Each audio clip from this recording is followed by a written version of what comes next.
vehicles, but there's such a backlog. I think that's going to be big. All right, what's going on, roller booters? Thanks again for being here. So it's been about 2 months since I bought the Nick Lomax Aeons, the 2021 Aeon 60s. And, you know, I did an initial review, kind of first impressions, first session, and then I did a kind of a second session video. I've kind of purposefully let me back up. I purposely not modified the skate in terms of any components for 2 reasons. One, to really get a true perspective of what, how the skate performs over kind of the medium and long term, whatever you want to call that. And then 2, I've kind of been allocating my resources, i.e. money, elsewhere.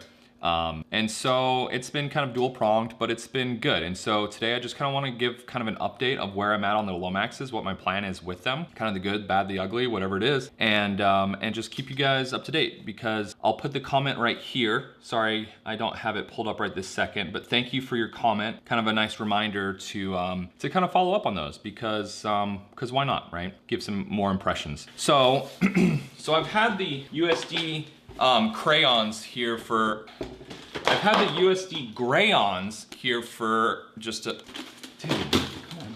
I've had the Aeons here for, again, about 2 months, and I have not changed anything. Like I mentioned, I haven't changed the wheels, bearings, liner, not even laces, nothing. Haven't changed a thing about these. I'm just gonna kind of go down some of the things, some of the issues maybe I've had, and some of the things that I still think either are great or just develops my perspective. And so with the USD Lomax Aeons here, I just want to reiterate, I want to start off with kind of some of the good. These are, in my opinion, the most comfortable skates that I've ever worn, period. I feel like a lot of skates that you wear, you might want to skate more. Like I was skating with someone the other day, and he had like brand new skates on, or nearly brand new skates, and they were broken in, but I mean, they weren't cheap skates. And I was like, man, like my feet are hurting. We had been skating for a few hours. And that just kind of got me thinking, like, since the day I have bought these skates, I've not had a single hot spot, a single pain point,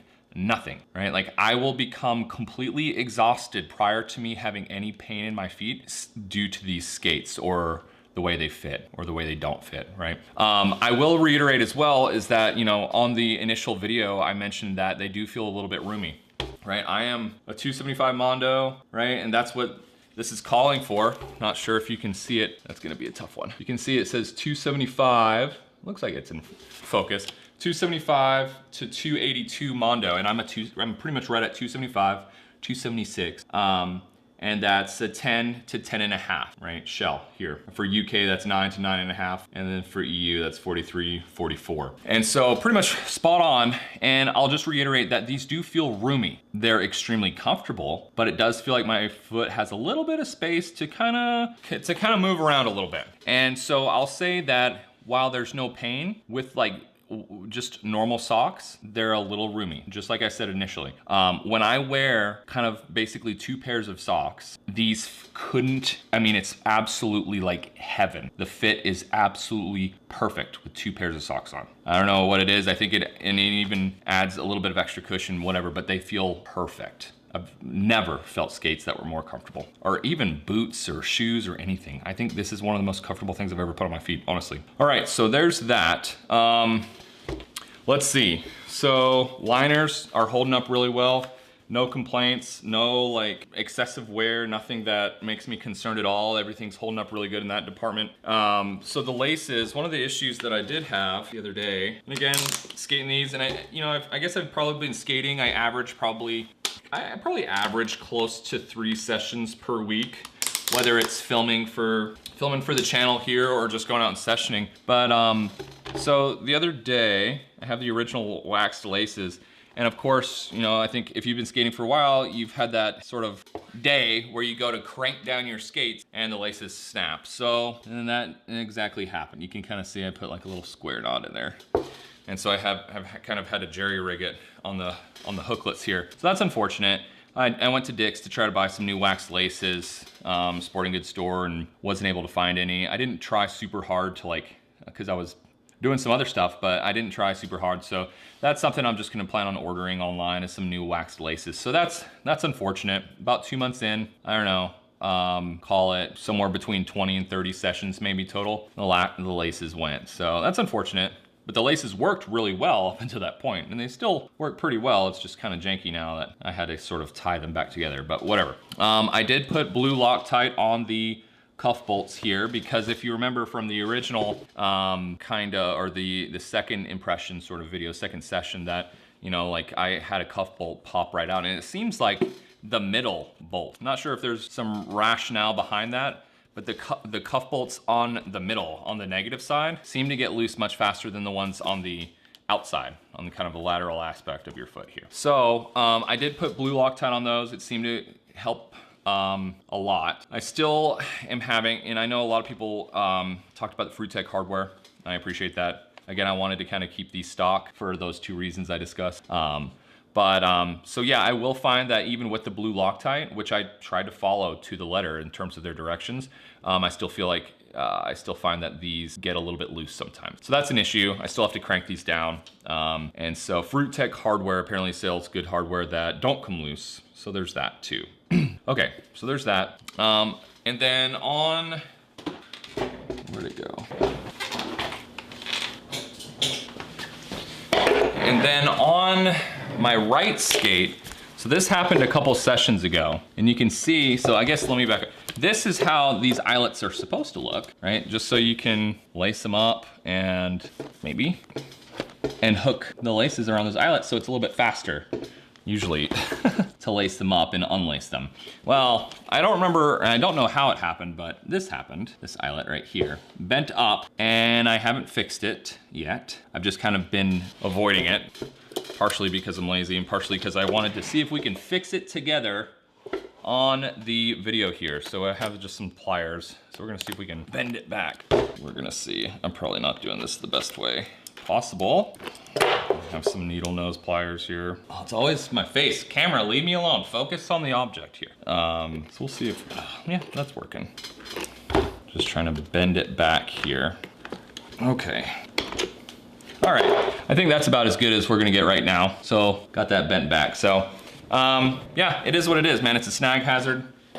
It's no surprise that, you know, with the nature of skating that I've been doing and we do as aggressive skaters, that this can get snagged on something sometimes, right? And get bent back. So just something to be mindful of as well. All right, so again, the soles, and I guess not again, but the sole plates. One of the big things with Aeons is people are concerned, the big word on the street, and I guess this has been effectively proven really, is that the more, you know, after X amount of sessions, these sole plates start sliding pretty slow, whether it's the material itself or just the amount of surface area that's actually sliding on the obstacles or whatever it is. And have I noticed that they actually have started sliding slow? Yeah, I have. Especially when you compare them to the Colts, which I think are known to slide pretty darn well. Their soles slide very well. So going from Colts, the lemonade Colts, the banana cream floats here, Colts, to the Aeons here, going from a very fast sliding skate to these, I have noticed that they've slowed down a little bit. Here's the thing is that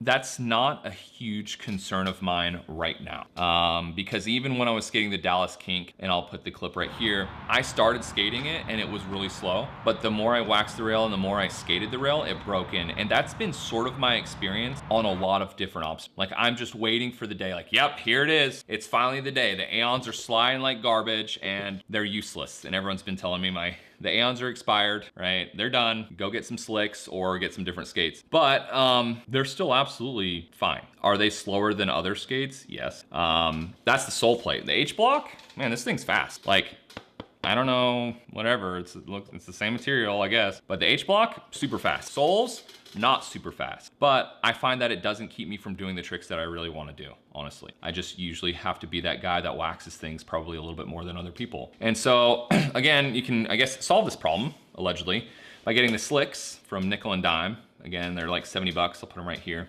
I have not done that yet. So there's that. Okay, moving down. So again, actually, let me back up a little bit. The negatives. I never did any negatives before I bought these skates. Since I've had them, I've been having so much fun doing negatives, except for if you're watching when we were at Rosedale. Some of my buddies I was skating with, I tried a couple negatives and took a couple slams that were pretty brutal.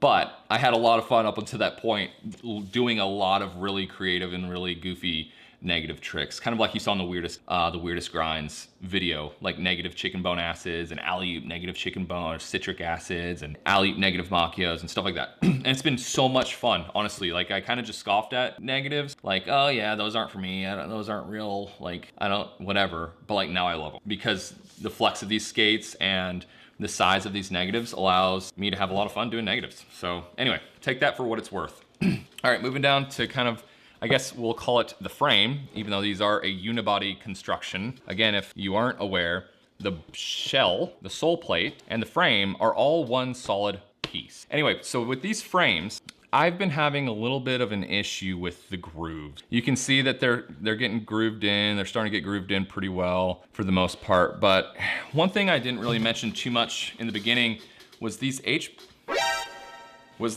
blocks are pretty shallow, right? It's not like a nice, big, fat, deep groove, which is probably a good thing because I already get wheel bite with these shallow H blocks, and I'll get to that in a second. Right, that's mostly me, that's not the skate. But these H blocks are shallow, and if you've been kind of a regular here on the channel, you'll see that there's been a couple times where I go to like, I'll be doing like a grind and then go to like switch up and it will like slip, the rail or whatever will slip out kind of inadvertent. So these H blocks are pretty shallow until you start to groove them in, and even still, like I almost want to take them to a curve and just like really groove them in because I still don't feel like they're like quite deep enough for me to really feel confident on some rails that it doesn't just like skip out. And once it does skip out, like it's kind of game over. There's no like, I found that there's like no real chance of channel grinds in these skates, at least not with the stock. All right, so there's that. That's one thing. I'm still working on really getting these grooved in.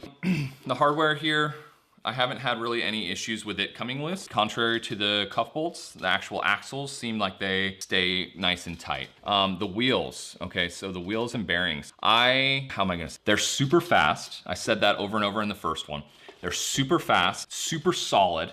I'm so impressed that a skate that's this light can feel so solid. And I think part of that is probably unibody construction, it's low center of gravity, and just its good construction here. But the wheels, you know, these come with 61 or 60 millimeter 90A hardness wheels, these USD wheels here. And they're super fast and they're super great. One thing that I've really, probably my biggest gripe with these skates, I can deal with laces breaking, I can deal with hardware coming loose.